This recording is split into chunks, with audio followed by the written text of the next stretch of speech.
Hello and welcome. I hope I find you all well on this yet another dirgy May day in the northwest of the UK, but you've got to make the most of it. So I'm out and I'm up at Centre Park. So we're in Whinfell Forest, Cumbria. I thought I'd just do a little vlog while I'm up there, whatever the trendy kids call these things. So yeah, we're going to go for a little wander and maybe talk a little bit about guitar and rock and things. So yes, I'm going to switch you away from my ugly mug maybe, or maybe not. This is all new for me, as you can see. So yes, I need one of those stick things you see people using. You hold the thing out on, because my arm's already killing me holding this. Embarrassing really. But here we are, Whinfell Forest, beautiful. It's not raining at the moment, it makes a change for May. It's bloody freezing though. Sorry for the swears there, apologies to my younger fans for the swear. So moving on, I'm going to talk about, is rock dead? I've seen a few videos recently about that. Is rock dead in the 2020s? And I think if you wind the clock back 10 years, people were saying the same thing in the 2010s, so probably needs addressing. My feelings on it are, well, me and a pal, Michael Bealey, we watched Rick Beato do his top 10 Spotify rock songs in the charts there, and it was quite interesting. For a start, it was all pretty well the whole way through. It was like emo stuff from the 2000s. It was like winding the clock back 20 years really. There was, you know, Funeral for a Friend, all those kind of, I don't know, those sort of bands. The names are escaping me now, but you know, those kind of garage rock, emo type bands. There was one big difference though, and that was the production. The production was superb on these tracks. They really were making what I would describe as pretty run-of-the-mill poppy rock, garage rock songs into something a little bit better than the sum of the parts. But was it rock? Well, to this old knackered boomer, no, not really. The rock music, the rock scene, it's changed and it had to change, and in a way I'm glad it has changed, because you have to move on. You can't just stay nailed in the 70s and 80s, but rock in the traditional sense, I'm not sure that that's what it is. But there was an absence of the thrashier end of things, which I found strange. People riding by on bikes there. There's loads of people on bikes here too. I have to change my arm. My arm is hurting. So yes, an absence of the thrashier side of life, which I found quite strange, because there are some really good bands, I think, pushing the boundaries in the darker, detuned, genty side of the world. We have electric cars here, electric vans in Centre Park, so this is the future, folks. If you can afford the £10,000 battery replacement, that's the future just going behind me there. So yeah, a strange absence of the real heavy, dark stuff. I think some of it's, you know, it's really good. The Cumbria album that's just come out, that's excellent. Big shout out to my mate Johnny Gordon for getting me into that band. There are bands doing it right, but in this chart I didn't see it. So where does that leave, I suppose, us older farts when it comes to the rock scene now? Not many of the bands now are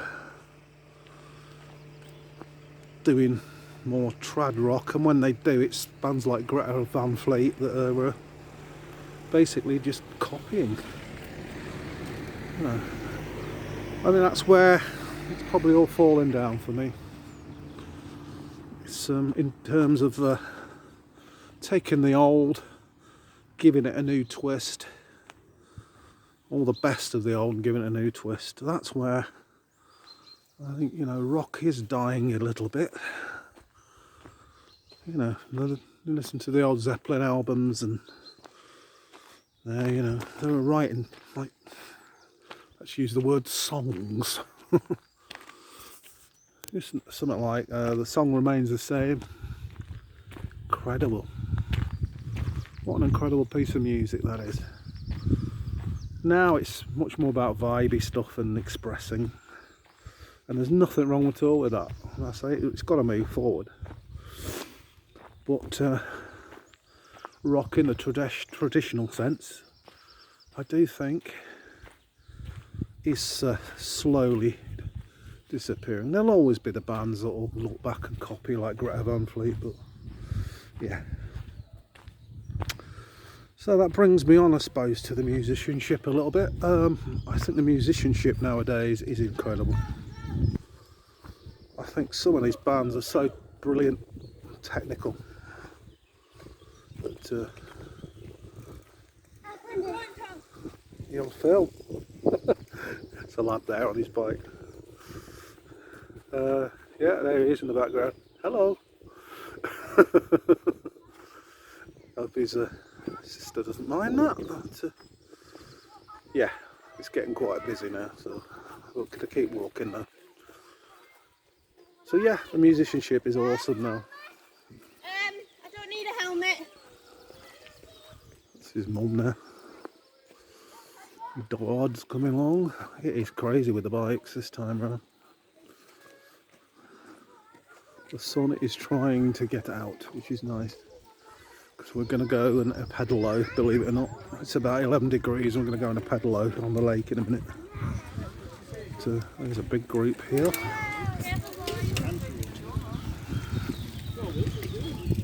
Yeah, it gives you some idea of what people do here. These roads are brilliant, you know. These roads are superb if you want to hire a bike. Or even if you're like me, you just want to walk and talk to yourself. So yeah, musicianship I think is top class now. I think players are a lot more studied now. They've got more resources like YouTube and the internet. That's all great. It's all good for rock music. It's all good for guitar and musicianship. So yeah, there's a positive out of it all. So let's go back to the original question: is rock dead? I think in terms of a mainstream thing, hold on, might just wander down here.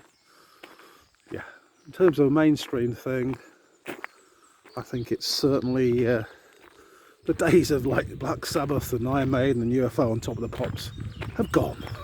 Let's be honest, they've gone. That might be a good thing, I think. So I think rock generally now has gone underground, apart from maybe the bands that Rick Beato was talking about there in that Spotify top 10. They're a little more commercial sounding. So yes, rock is alive and well, I'm pleased to say. But it's moved forward and it's in a different form. And I'm going to turn around because there's a lovely view behind me of the forest. A gate, I'll go that way.